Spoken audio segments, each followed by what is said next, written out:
peak consensus was peak demand for oil and gas in 2030. Right. We see that tremendous shift now, it's 2050. Even the IEA did a U-turn on that.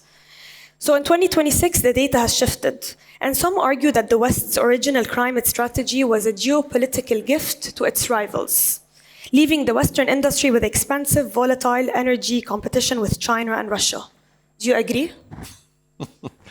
Look, a lot was said and predicted about energy transitions, and a lot of it turned out to be wrong.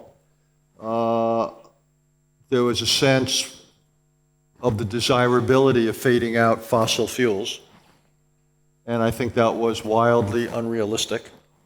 And in many ways, countries let themselves become more vulnerable as a result. So I think there's been a rethinking about this whole idea. I actually don't use the phrase energy transition. I think we need to transition away from the transition. And we're looking at a future where you have increased use of energy. We can talk about AI and other reasons, including oil and gas, also coal. Mm-hmm. Coal has not disappeared from the energy mix, but also solar, geothermal, wind, nuclear. And if it sounds like all of the above, that's what it is. So there is, I don't think there's a framing. I don't think there's a concept. Energy transition is terribly useful for the foreseeable future. But what went wrong in the 2020s? Why was the energy transition agenda too quick? So we know they didn't have enough power grids.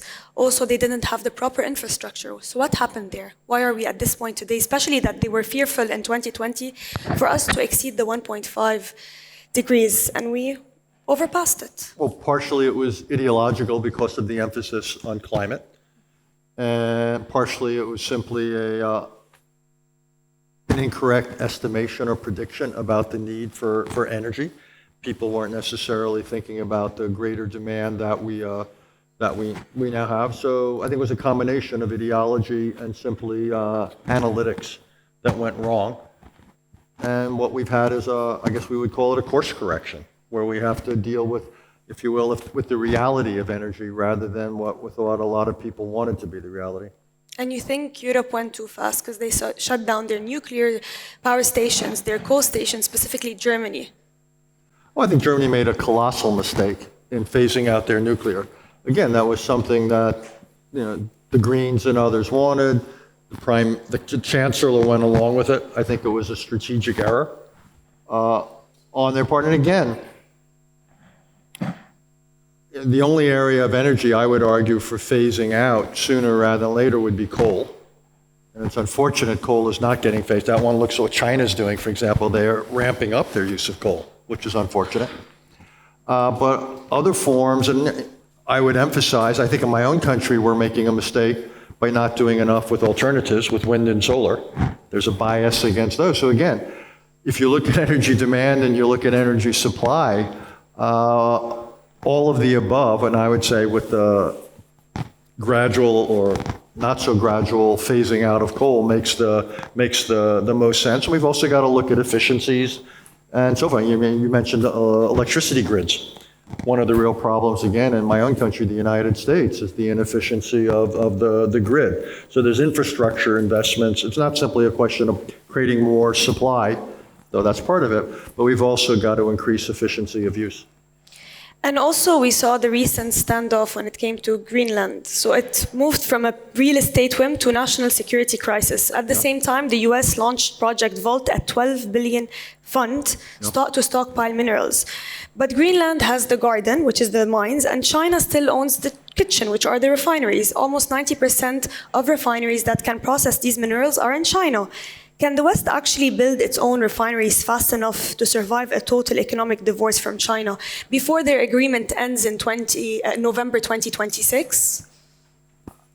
I'm not one who predicts a total divorce or decoupling between the West and China. I think it's too hard for both sides, but there is a distancing between the two. And I think both sides have decided for strategic reasons to reduce their vulnerability or dependence on the other. So China's tried to become more self-sufficient, as is the United States. And I think that's the way of things. I think we've entered an era of history now whether it's supply chains, where we've gone from just in time to just in case. People want to build security into supply chains. People want to reduce import dependencies. They're worried that will be manipulated or leveraged against them. So China's worried about it. We're worried about it. There also could be natural interruptions like we learned during COVID, or there could be for various other events. So I think the world has moved, some call it deglobalization. I would simply say they've moved away from an approach to trade which divorces it from security. So I think economic security now has gotten introduced into calculations, whether it's rare earths or energy or what have you. Energy security and questions about reducing import dependence have now become a much more prominent part of the mix. Before I ask you about these specific alliance shifts, do you think the project that the US is doing, the $12 billion one, is just a bandage, or it could significantly help them stockpile minerals? Well, it's interesting. It's been announced. Look, in life, what matters is not the announcement, it's the follow-up. When I used to teach at the Kennedy School at Harvard, we used to say that 90% of life is implementation. So we've had the 10% of the announcement. Now we have the 90% of the implementation. We'll see how it goes. But I think it's a reflection of the mindset, what we were just talking about. Countries, including my own, want to reduce import dependence. China has leveraged its rare earth minerals very heavily against the United States. One of the reasons the president had to walk back tariffs was because of China's position on rare earths. So I take this seriously. Now, we made a mistake, the United States and other countries, in allowing ourselves to become so dependent. And I think you're beginning to see the corrections. And do you think under this administration in specific, you'll see a correct course of actions being taken? Well, I don't know, but I think it actually goes beyond this administration. What is interesting when you take a step back and everyone focuses on all the difference between President Trump and President Biden and all that, but think of some of the similarities. Both Democrats and Republicans, both Presidents Trump and Biden, very skeptical of free trade, have moved away from that. Both have become much more believers in emphasizing a state role in promoting industry. Biden did it with chips. Trump is doing it with lots of things. Both are trying to reduce import dependence. So this suggests to me that this will last. This is not something that's just particular or peculiar to this administration, but I think it represents a shift in American thinking, again, away from simply leaving things up to markets. A lot of people would say it's the end of the neoliberal paradigm, away from leaving things up to globalization. It's a more national approach to economic security. And if we go back to like the shifting alliances, so we could see that Obama and the Biden administration were closer to Europe than Trump currently is. Absolutely. We've seen the fuss with Norway and Denmark. We've seen also the rivalries. We've seen his relationship with China and Russia. Yeah. Are these alliances shifting, and are they going to stay shifted this way? Well, two things are happening. One is the geographic focus of American national security is shifting. We're seeing a much greater emphasis on the Western Hemisphere. We're seeing less emphasis on Europe. Unclear about the Middle East and unclear about China and Asia, to be determined. And as you say, what we're seeing is a more, transactional, a less unqualified approach to alliances. So the hallmark of the Biden presidency was what you might call alliance first. That is clearly not the approach of the Trump administration.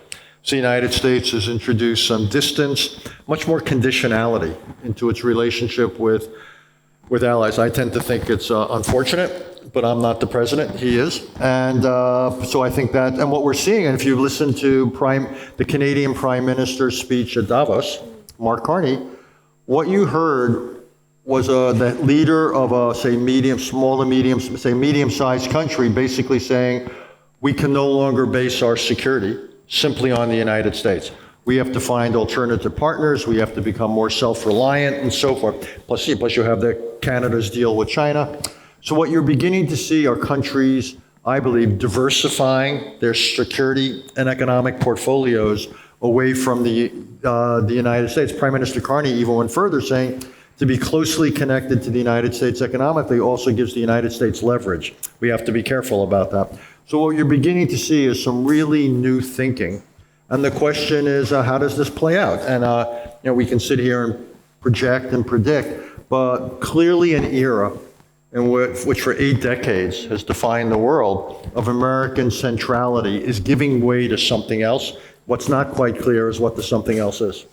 But also just another thing, so do you feel Europeans are starting to feel that the US is an unreliable partner, not just with the Trump administration? I mean, when you have a new administration every 4 or 8 years, they feel at the end of the day, whoever's going to be president is going to be dictating the whole alliance or relationship between Europe. And do you think they might have a more approachment with other countries, maybe Well, again, I think China?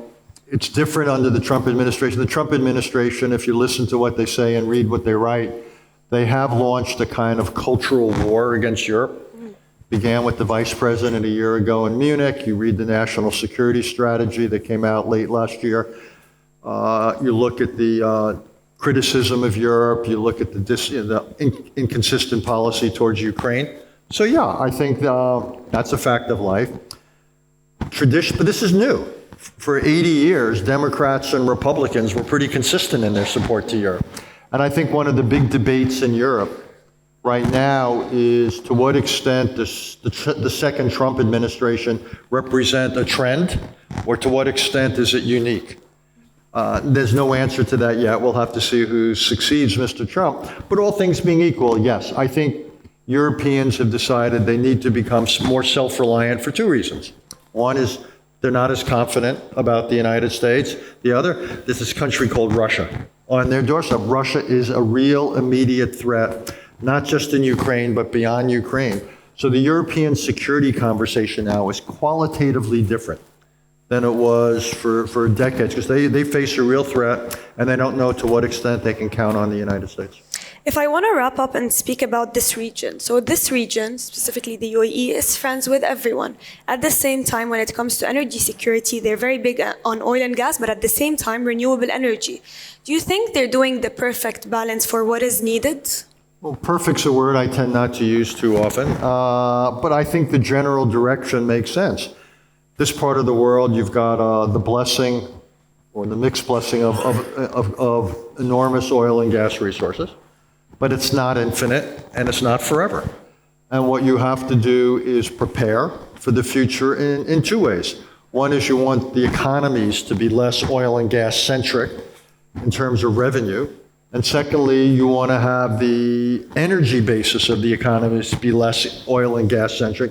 In part, you've got a limited supply, and you don't want to use it up yourselves, and you want it to last much longer. And in addition to the climate concerns and the rest, so it makes sense. Again, I keep coming back to all of the above.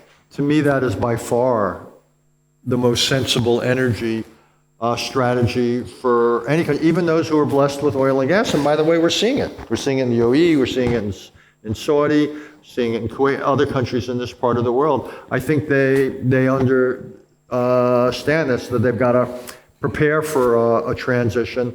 But in the meantime, in terms of how their economies, the revenues for their economy, but they've also got to introduce renewables.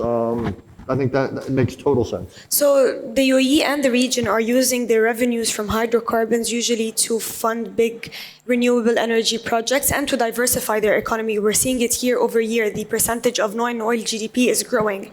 Do you think this model is something that other countries can learn from, which have abundant sources of oil and gas? Is this smart? Yeah, well, you have the qualifier, which have abundant resources in oil and gas. Look, if you have the luxury of having abundant hydrocarbons, then it seems to me you ought to avoid depending on them alone. And I think for too often, countries in this part of the world had a hydrocarbon, almost an assumption they would always be there.